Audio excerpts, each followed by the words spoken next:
Hello everyone, welcome back to NCHANZPLACE. This video is a bit like 3 weeks delayed. Anyway, I'm super excited to give you guys my thoughts on the Queen Studios Captain America Endgame 1/2 scale.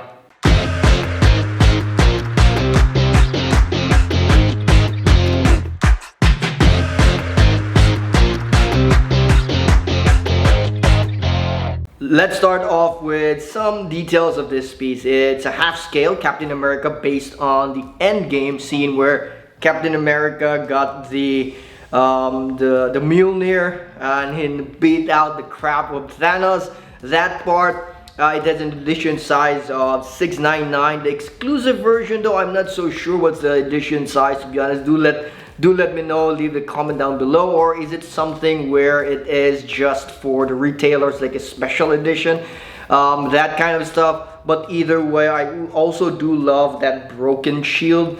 I also love that. It looks amazing, but I prefer the complete one, the unbroken one, because there's a lot of scuffs there as well. Really beautiful. It has a very good dimensions also. I really like the cylindrical sphere of it.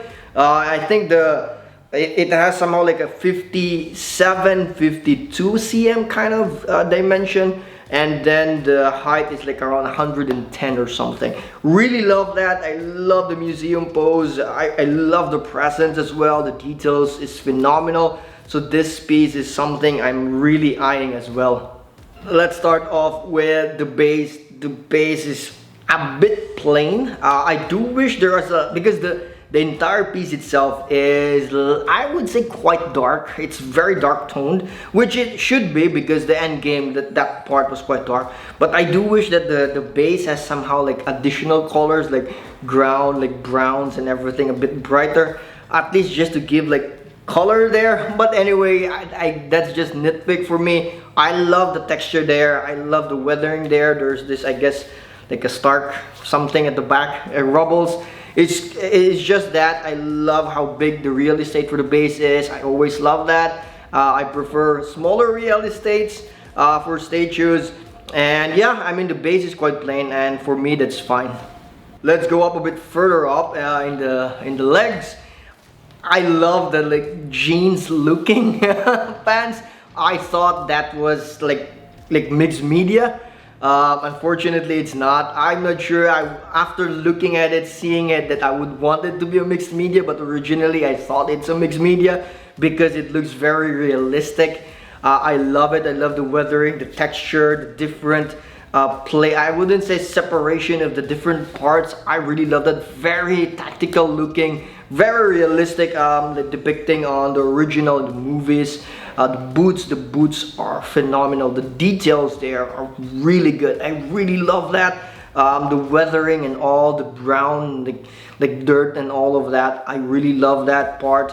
And then how the belt there is there. It's connected to the body. And by the way, the entire piece is like one whole thing, including the head and everything. I think only the hand itself holding the Mjolnir and the shield are separate. Everything there is like one piece. That's what makes this so seamless, and I think that's what I guess made it more easier to paint, I guess, because it's just one whole piece or something.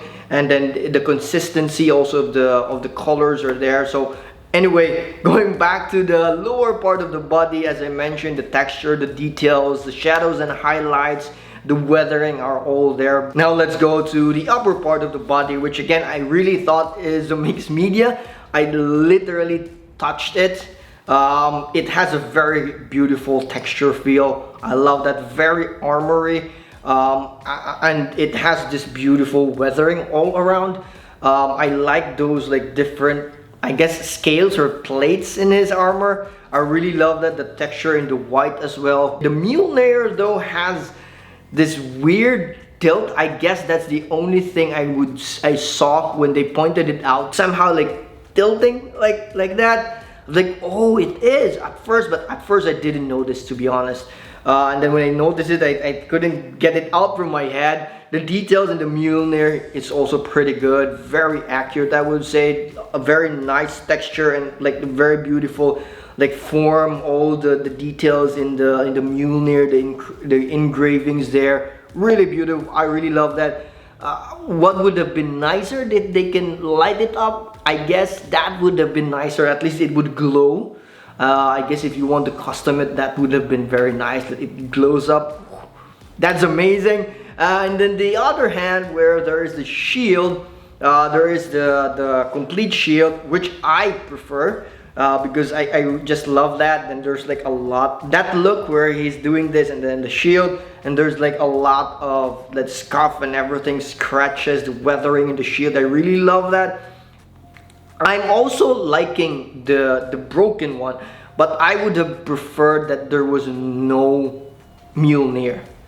I would have preferred that when he's holding the broken shield, that there's no Mjolnir. But I don't know how the hand would look like.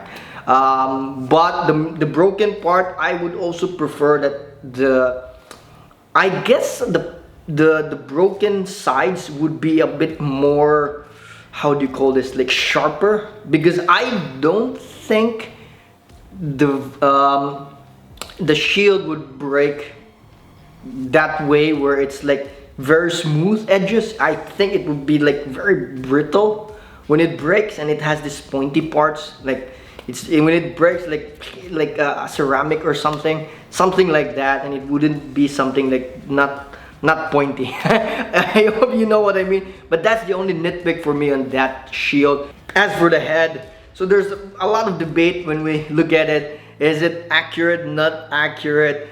I find it's okay. I think what I'm really loving about this piece is that I wouldn't look at it in a way it's accurate or not, because it's just half, and I think it's good enough that it's Chris Evans. I'm not so sure if you really remove it, it would look Chris Evans. But the lower part, the jaw and everything, I think it does. It's not 100%, maybe like around 85 to 90% accurate. That one, and it's silicone. I touch it, it's quite good. I like those kind of pieces because it doesn't give you like, it still has the beautiful details of the face. I guess just the jaw and the eyes, but I wouldn't have a big, if I get it, I wouldn't have a big problem with taking care of silicone pieces. So yeah, that's that for the silicone part. But the entire head, the helmet, I think it's really movie accurate. I love the details. Again, those weathering, I'm really loving the weathering in this piece.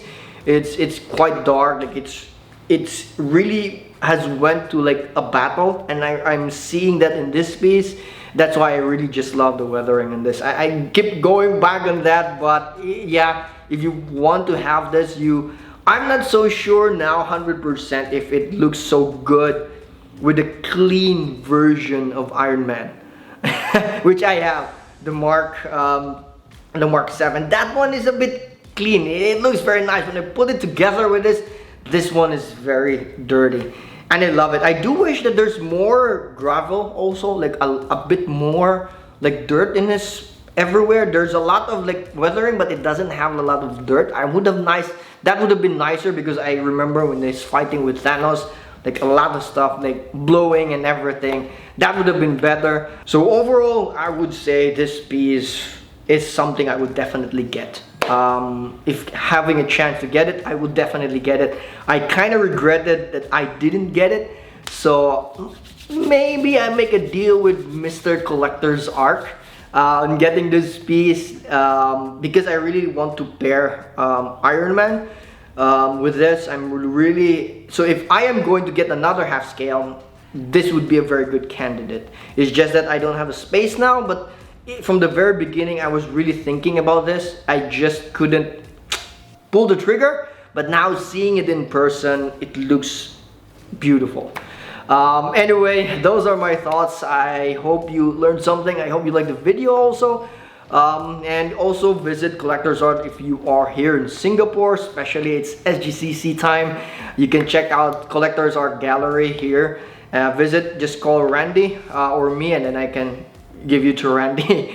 Either way, thank you for watching, and as always, if you like it, click the thumbs up and help me share with everyone, and also subscribe to my channel, the NCHANZPLACE, so you'll help my channel grow. And see you in the next video.